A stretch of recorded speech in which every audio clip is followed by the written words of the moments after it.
नमस्कार, आप देख रहे हैं जनसंवाद 24x7। जरा सी बारिश और लोनी में विहंगम दृश्य, बहुत ही सुंदर दृश्य, कश्मीर की डल झील जैसे दृश्य यहाँ के लोगों को देखने को मिल जाते हैं। लेकिन इस अच्छी पिक्चर में अगर कुछ नजर नहीं आता तो वह लोगों का विश्वास। डल झील में आप नौका चला सकते हैं, लेकिन यहाँ नौका नहीं चल सकती। डल झील के किनारे बैठकर आप पिकनिक बना सकते हैं, लेकिन यहाँ नहीं बना सकते, क्योंकि यह जो झील है ये गंदे पानी की झील है। और ये देन है संबंधित विभागों के उन सभी अधिकारियों की जिनका अधिकार है इस क्षेत्र में सफाई व्यवस्था दुरुस्त रखने का, लेकिन कोई नहीं रख पा रहा। सिर्फ और सिर्फ एक दिखावा चल रहा है। उस दिखावे में वह जनता अपने आप को छला हुआ महसूस कर रही है, जिसका टैक्स का पैसा सरकारों के पास जमा होता है मूलभूत सुविधाओं के लिए।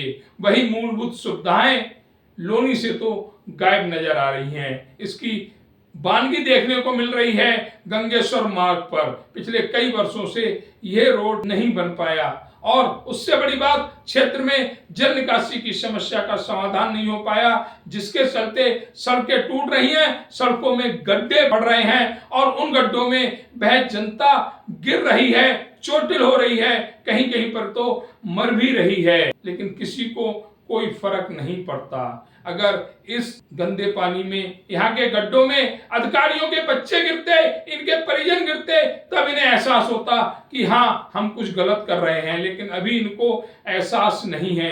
इनके बच्चे बड़ी बड़ी गाड़ियों से निकलते हैं, जनता के पास वह गाड़ियां नहीं होती। जनता साइकिल या मोटरसाइकिल से निकलती है या ऑटो रिक्शाओं में सफर करती है। यही वाहन ऐसे गड्ढों में गिरते हैं, इस पे बैठे लोग चोटिल होते हैं। कब सुधार करेंगे अधिकारी अपने आप में? इसको लेकर जब हमारी वार्ता हुई वार्ड 33 के सभासद से, तो वह अपनी जिम्मेदारी लेने को तैयार हैं, लेकिन अन्य लोगों का क्या वह भी जिम्मेदारी लेंगे, या लोनी की जनता यूं ही दम तोड़ती रहेगी? हम पहुंचे हुए हैं लोनी नगर पालिका के दो वार्डों में, वार्ड नंबर 45 और वार्ड नंबर 33। अब इस वार्ड नंबर 45 में क्या हालात है, ये हालात देख रहे हैं। ये जो गाड़ियां आ रही हैं, कैसे आ रही हैं, कितने कितने बड़े गड्ढे हैं, ये सब दिख रहे हैं यहाँ पर। और यहाँ पर निकलने वालों को कितनी परेशानी है कि इसके बारे में यही कहा जा सकता है कि विकास लोनी में ढूंढे नहीं मिल रहा। लोग कोशिश कर रहे हैं, चाहे वह पत्रकार हो, चाहे समाज सेवी हो, चाहे क्षेत्र के लोगों कोशिश कर रहे हैं, लेकिन लोनी में विकास नहीं मिल रहा है। लोनी में विकास किस रूप में मिल रहा है, ये सब यही दिख रहा है। जिस तरह से यहाँ पर लोग निकल रहे हैं, यहाँ पर लोग जा रहे हैं अपनी जान को हथेली पर, उसका सबूत देंगे हम। यहाँ पर ये एक बहुत तगड़ा यहाँ पर गड्ढा है, ये गड्ढा है यहाँ पर, किसी को दिख नहीं रहा। यहाँ पर ये देखो, मैं गया, ये गड्ढा है यहाँ पर। इसमें कोई भी बाइक, कोई भी गाड़ी फंसेगी तो कैसे निकलेगी? अगर बाइक फंसेगी तो वो गिरेंगे जो लोग इसमें बैठे हुए हैं। जिस तरह से ही देखा जा रहा है, देखिए ये स्थिति है। लोग कैसे यहाँ से जा रहे हैं, कैसे आ रहे हैं, बहुत बड़ा सवाल है उन सभी जनप्रतिनिधियों से जो बड़ी बड़ी बात करते हैं। विकास धरातल पर नहीं दिख रहा। विकास पूरी लोनी में कागजों पे दिख रहा है, धरातल पर नहीं दिख रहा। आधे घंटे की बारिश लोनी में विकास की पोल खोल देती है। कोई भी सड़क हो, कोई भी गली हो, कोई भी रास्ता हो, आधे घंटे की बारिश पोल खोल देती है। जल निकासी कहीं पर नजर नहीं आती। आज इसको लेकर कुछ कड़वे सवाल जो वार्ड 33 के सभासद हैं उनसे भी करेंगे कि आखिर आपको इसीलिए जनप्रतिनिधि बनाया गया था कि क्षेत्र की जनता को ऐसा माहौल मिले, और अगर आप जिम्मेदार नहीं है तो इसके लिए जिम्मेदार कौन है? वे जिम्मेदार लोग अपनी जिम्मेदारी क्यों नहीं निभाते हैं? हमारे साथ जुड़े हुए वार्ड 33 के सभासद भैया, आप सभासद हैं क्षेत्र से, आधी सड़क आपके हिस्से में भी आती है। सवाल कड़वा है कि क्या आपको जनप्रतिनिधि इसलिए बनाया गया था कि यहाँ पर लोग इस तरह के माहौल से निकले, ऐसे माहौल पर उत्पन्न हो? मैं जिम्मेदारी लेता हूँ और मैं जिम्मेदार हूँ, और मेरी जिम्मेदारी भी है। तीनों बातें मैंने आपको कह दी। आपका एक तो इस कवर करने के लिए, और इस परिस्थिति में जो आप कवर कर रहे हो, इसके लिए मेरा आपको हृदय से धन्यवाद देता हूँ मैं आपको।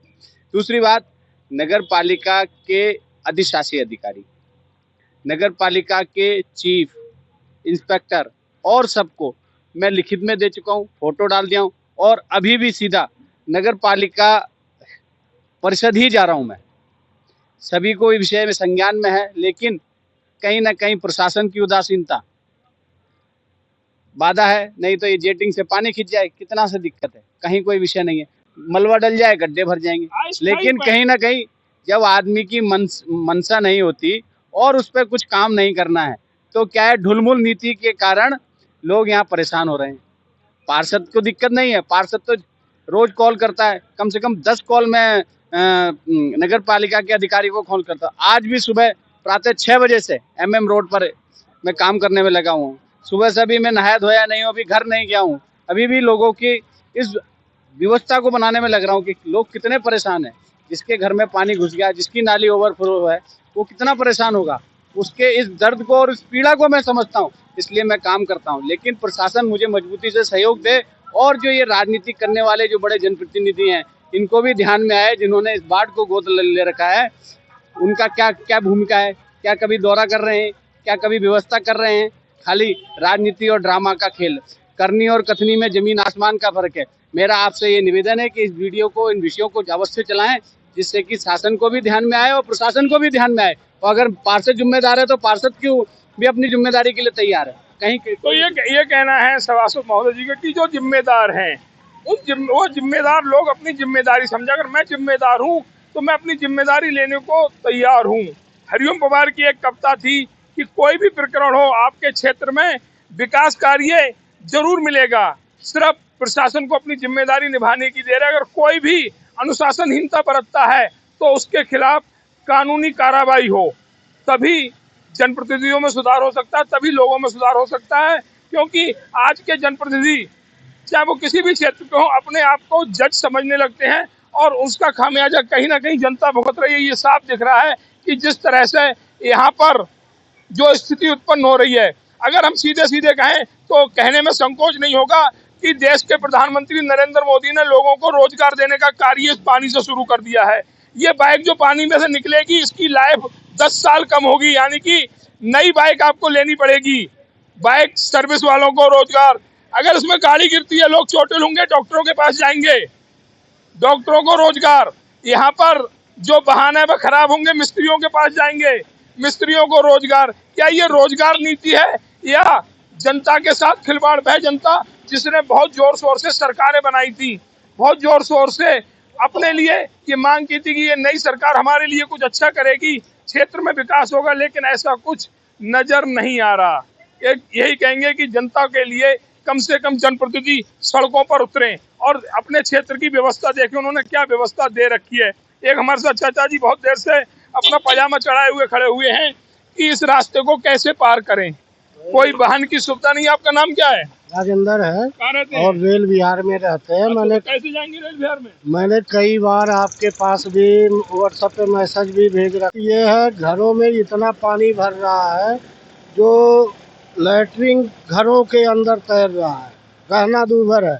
हम मजदूर आदमी है, जैसे तैसे करके जमा पूंजी करके यहाँ लिए मकान।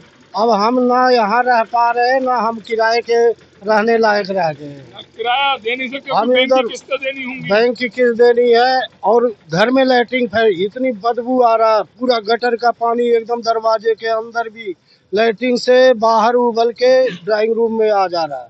इतनी बुरी दुर्दशा। मैं खुद आपको बुलवाया था कि एक बार रेल विहार के अंदर आप आइए और इसे दिखाइए सरकार को कि हमने कौन सी गलती करी है। तो ये कहना भैया का कि आखिर हमारी गलती क्या है, हम बिना गलती के सजा क्यों भुगत रहे हैं। जिस तरह से रास्ते हैं लोनी के, उसमें यही कहा जा सकता है कि जो जिम्मेदार लोग हैं वह सड़कों पर उतरें और देखें स्थिति सड़कों की, देखें स्थिति उस लोनी की जिसने आपको हर पद पर बिठाया है। और जब तक स्थिति नहीं देखेंगे, धरातल पर नहीं उतरेंगे, तब तक लोनी बदहाली का, लोनी में रहने वाला हर स्थानीय परिवार बदहाली का जीवन गुजारता रहेगा। जो यहाँ पर साफ दिख रहा है, जिस तरह से वाहन चालक जो जा रहे हैं, कैसे जा रहे हैं, कैसे निकल रहे हैं, देखिए ये बाइक ये गई गड्ढे में। ये हालात हैं सड़कों के। बहुत बुरी